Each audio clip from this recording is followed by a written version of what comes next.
You were talking about this medical assisted, what? They call it medical aid in dying. Medical aid and dying. In dying. In dying, okay. Yeah. How important, obviously the answer is very, but explain to us why, is the word game where you phrase the debate in order to change minds? Because now you have to ask people, are you against medical aid in dying? And they'll just say made. It's really interesting that you point that out. A couple of years ago, I wrote a very small book with my colleague Blaise Elaine called How to Discuss Assisted Suicide. And one of the things we found was, this is particularly interesting because you're a media guy, you'll be interested in this, is that when the debate started in 2015, people were still talking about assisted suicide or euthanasia. Now, just to parse the terms for a minute, euthanasia is when somebody else kills you, even if it's at your request. Assisted suicide is actually when you do it yourself. So in Oregon, if you want to kill yourself, you've got to order the pills, you got to take the pills yourself. If you can't physically give yourself the pills, somebody else can't give them to you. So in Canada, what we actually have is euthanasia because it's the doctor doing it. So they're already lying by calling it assisted suicide. They've already clouded the terminology. But I remember the month it happened. I wish I could tell you, because I remember which year it happened, where we were talking about assisted suicide, and a lot of pro-life ethicists were saying, no, this is euthanasia. This is not assisted suicide. And then suddenly, overnight, every newspaper, like the Toronto Star, the Globe and Mail, the Winnipeg Free Press, everybody started calling it medical aid in dying. And my theory is that they basically got the new talking points from Dying with Dignity, which is basically like the suicide version of the human rights campaign down here. And that, okay, it's time to change all the terms, right? Just like the trans terms have changed so many times in order to sort of herd people towards the right thinking. And so then they went from medical aid in dying to MAID instead of assisted suicide. And the reason for that, I wrote at the time with my colleague, is that again, you can't sell suicide because for the vast majority of people, suicide will never be something they see as positive. Because the vast majority of people know somebody who has been suicidal, that they love very dearly, who they desperately attempted to help, desperately didn't want to commit suicide, because they knew that if that person died, some part of them would die with them. They knew this. And so they moved away from the word suicide because they couldn't sell it properly.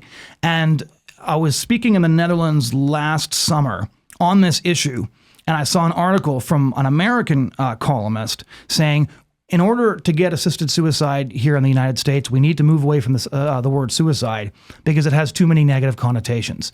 So in the States, I think there was half a dozen at my last count who are pushing for similar policies. Like, watch the words. The word suicide is going to disappear at some point, and they're going to replace it with terms that make it sound like end-of-life care, which didn't used to mean a lethal injection. It used to mean palliative care. And then you're going to see this very, very distinct shift.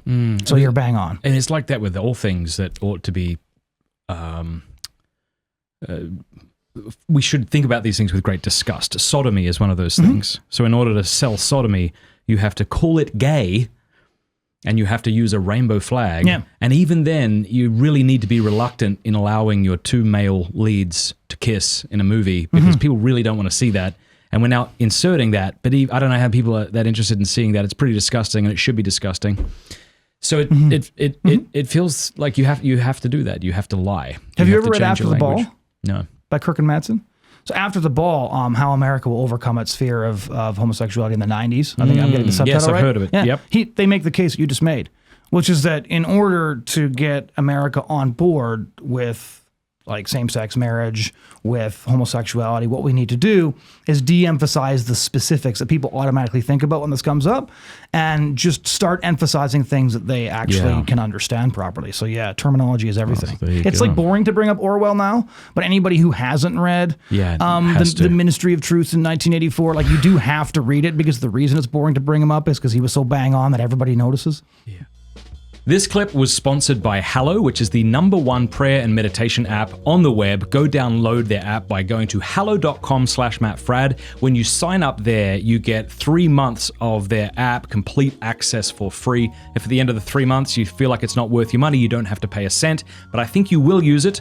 I pay for it. My wife has it. My friends have it. It has sleep stories. It'll help you pray the rosary. It'll help you get into a prayer routine.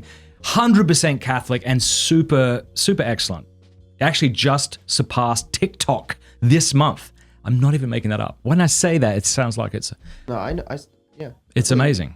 Hallow, HALLOW.com/MattFradd. Click the link in the description below so that they know we sent you.